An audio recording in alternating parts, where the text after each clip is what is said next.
যারা যারা এই স্টোরির পার্ট 1 এখন পর্যন্ত শুনেননি, অবশ্যই তারা এই ভিডিওর লিংক ভিডিওতে ক্লিক করে দেখে নেবেন।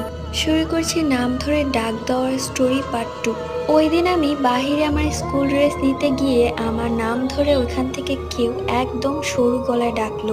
ওইটা একদম আমার মনে আছে। তখনই আমার কাকি আমায় ডাকলো তার সাথে ওইখানে যাওয়ার জন্য। আমিও চললাম কাকির সাথে। একটু পরে আম্মু এসে ডাকলো আমায়, বলল, কি করতেছিস? আমি বললাম কাকির সাথে যাই। আম্মু একটু অবাক হয়ে বলল, কোন কাকি? তোর কাকি তো 2 মাস ধরে বাড়িতে নেই। কই, এখনো তো আসেনি। আমি এটা শুনে সামনে তাকাতেই দেখলাম কেউ নেই। একটু পরেই মাগরিবের আজান দিল। আম্মু বলল, আয় নামাজ পড়বি, এখন আর বাহিরে থাকিস না। যদি কাকি বাড়িতে না থাকে তাহলে ওটা কে ছিল, আর কেই বা আমাকে ডাকলো তখন?